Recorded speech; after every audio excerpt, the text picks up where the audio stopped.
సాంబశివరావు గారు, ఒకవైపు మీరేమో పరిస్థితి ఆశావహంగా ఉందనేమో మీరు చెప్తా ఉన్నారు, కానీ ఇక్కడ చూస్తే స్టార్టప్ల జోరు ఈ స్పేస్ దీంట్లో బాగా పెరుగుతుందని గత కొన్నేళ్లుగా, ప్రత్యేకించి ఏంటంటే అంతరిక్ష సంస్థల్లో రంగంలో ప్రైవేటు సంస్థలకు అవకాశాలు బాగా పెరిగాయని చెప్పని, ప్రైవేటు సంస్థలు రాకెట్లని, శాటిలైట్స్ని, స్పేస్ టెక్నాలజీల మీద పెద్ద మొత్తంలో పెట్టుబడులు పెడుతున్నాయని, ఆ విధంగా ఈ స్టార్ట్అప్స్ ఈ రీసెంట్ డేస్లో చాలా వేగంగా పెరుగుతున్నాయి అనేటువంటిదేమో ఒక సమాచారం ఉంది. సో ఈ నేపథ్యంలోనే ఆకర్షణీయమైనటువంటి ఆఫర్లు ఇస్తున్నారు ఇస్రోలో పనిచేసేటువంటి సైంటిస్టులకి. అంటే ఏళ్ల తరబడి అనుభవం ఉన్నటువంటి వాళ్ళకి చాలా హాట్ డిమాండ్ ఉందని ఇప్పుడు, అందుకని చెప్పి వాళ్ళని ప్రత్యేకంగా ట్యాకిల్ చేసి తద్వారా ఈ ప్రైవేట్ సంస్థల్లో భారీ వేతనాలు ఇవ్వడమే కాకుండా వాళ్ళకి ఇంకా ఇతరత్ర ఆఫర్స్ అండి. అంటే ఏంటి, నిర్ణయాధికారాలకు సంబంధించినటువంటి ప్రయోగాల్లో కొన్ని కీలక భాగస్వామ్యంతో కూడా వాళ్ళు నెగోషియేట్ చేస్తున్నారని చెప్పని, అంటే అవసరమైతే ఏంటి, వాటాలు, ఈక్విటీ కూడా ఇస్తాం మేము మీకు, మీరు రండి అని చెప్పని ఆ విధంగా వాటాలు కూడా ఇస్తున్నారని చెప్పని సీనియర్ సైంటిస్టులకి, ఇలాంటివన్నీ కూడా వినిపిస్తున్నటువంటి నేపథ్యంలో ఈ కొత్త అవకాశాల వైపు సీనియర్ సైంటిస్టులు కనుక వెళ్ళేటట్టయితే ఇస్రోకి చాలా ఛాలెంజెస్ అనేవి ఎదురవుతాయి అని చెప్పాలి. ఇస్రో బలం కేవలం సాంకేతిక పరికరాలు మాత్రమే కాదు, వాటిని అభివృద్ధి చేసేటువంటి శాస్త్రవేత్తల మేధ, వాళ్ళ అనుభవం, ఈ రెండు కూడా రాకెట్లు విజయవంతం అవడానికి ఏళ్ల తరబడిగా సాగుతున్నటువంటి యొక్క పరిశోధనలో అయితే అఫ్కోర్స్ వైఫల్యాలు ఉంటే ఉండవచ్చు, కానీ ఆ వైఫల్యాల నుంచి వాళ్ళు నేర్చుకున్నటువంటి అనుభవం అనేటువంటిది, ఆ క్వాలిటీ అనేది కూడా ఇస్రోకు ఉపయోగపడాలి. కానీ అక్కడ అనుభవాన్ని సంపాదించి ఇప్పుడు ప్రైవేట్ సంస్థల్లో కనుక వెళ్ళేటట్టయితే ఏళ్ల తరబడి సాధించుకున్నటువంటి ఈ అనుభవం కానీ, క్వాలిటీ కానీ, ఈ లీడర్షిప్ కానీ, ఈ ఇన్నోవేషన్స్ కానీ, ఇవన్నీ కూడా ప్రైవేట్ వ్యక్తుల చేతుల్లో పెట్టేటట్టుగా ఉంటే దేశ ప్రతిష్టకే ఇది భంగం అనేది వినిపిస్తున్నట్టు మాట. కాబట్టి దీన్ని ఎలా చూడాలంటారు? అది ఇట్స్ ఎ ఛాలెంజ్. మీ concern is a big challenge for ISRO, for government of India.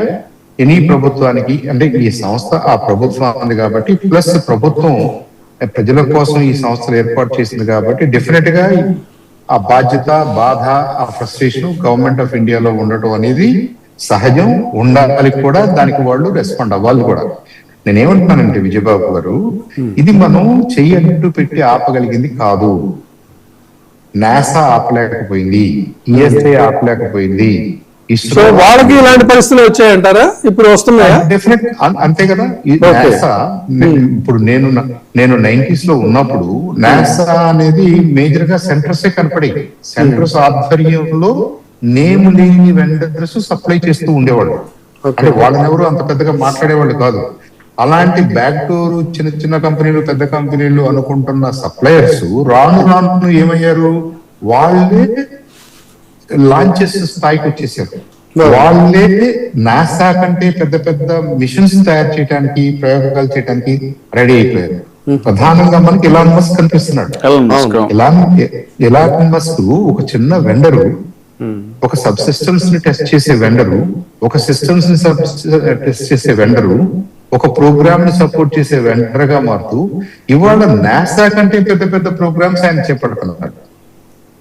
నాసానే ఇవాళ చాలా చిన్నగా కనిపిస్తుంది ఎలాన్ మస్క్ తో పోలిస్తే. అది మంచిదా చెడుదని నేను మాట్లాడలేదు. That is the trend. ఈ ట్రెండ్ లో భాగంగా ఇది అన్ని ఏజెన్సీస్ కి ఈ ప్రాబ్లం ఉంది విజయబాబు గారు, ఒక్క చైనా తప్ప. చైనాలో అవకాశం లేదు. వాళ్ళు ఎలా చెప్తే, గవర్నమెంట్ ఎలా చెప్తే అలా చేస్తారు కాబట్టి China is a different case. మన గవర్నమెంట్ కూడా సాంబశివరావు, మన గవర్నమెంట్ కూడా ఏదో ఇప్పుడు కఠినతరమైన నిబంధనలు తీసుకొచ్చింది అనేటువంటిది ఒక సమాచారం సార్. శాస్త్ర సాంకేతిక సిబ్బంది రాజీనామాలు, స్వచ్ఛంద పదవీ విరమణపై కొత్త నిబంధనలు తీసుకొచ్చింది అంటున్నారు. గతంలో కొన్ని స్థాయిల వరకు ఇస్రో కేంద్రాల డైరెక్టర్లకే రాజీనామాలు ఆమోదించే అధికారం ఉండేది. కానీ ఇకపై గగన్యాన్ వంటి జాతీయ ప్రాధాన్యత కలిగిన మిషన్లలో పనిచేసే గ్రూప్ ఏ శాస్త్ర సాంకేతిక సిబ్బంది దరఖాస్తుల్ని నేరుగా కేంద్ర అంతరిక్ష శాఖే ఉన్నత స్థాయిలో పరిశీలించి నిర్ణయం తీసుకుంటుంది. అంటే కట్టడి చేసే ప్రయత్నం ఏదో జరుగుతుంది అని ఒక ఇన్ఫర్మేషన్. దీని మీద మీరేమంటారు? ఐ థింక్ గవర్నమెంట్ దీన్ని సీరియస్ గా తీసుకుంటుంది సార్. ఇక్కడ రెండు కోణాల్లో చూడాలి మనం. ఒక వ్యక్తిగా రిజైన్ చేయడానికో లేదా వాలంటరీ రిటైర్మెంట్ కి అప్లై చేసుకోవడానికో నాకు ఏ బెనిఫిట్స్ వద్దు, రేపటి నుంచి నేను ఆఫీస్ రాను అన్నప్పుడు గవర్నమెంట్స్ ఏమీ చేయలేవు.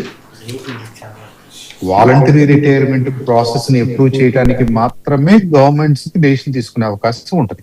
మిగతా అంతా కూడా వాలంటరీ. నాకు రేపటి నుంచి రావాలని లేదు అని నేను అన్నాను అనుకోండి, మీరు ఎవరు నన్ను ఏం ఫోర్స్ చేయలేరు కదా. హవెవర్, నాతో పాటుగా పనిచేసే 2, 3, 4, 5 మన డిపార్ట్మెంట్ ని నిర్వీర్యం చేసే విధంగా మనం ప్లాన్ చేస్తాం అనుకోండి, then it becomes a different matter. అప్పుడు ఏమంటాం దాన్ని, అది ఎస్పీనియర్ల భాగమా, బయట వాళ్ళ ఇంకేమన్నా చేస్తున్నారా, మన దాన్ని సెబటైజ్ చేయడానికి చేస్తున్నారా, మన మిషన్ ని డిస్టర్బ్ చేయడానికి చేస్తున్నారా, మన దేశాన్ని డిస్టర్బ్ చేయడానికి చేస్తున్నారా? You can think. Sir sorry for the interruption, breaking news వచ్చింది సార్. ఒడిశాలోని పూరి జగన్నాథుడు రథయాత్రలో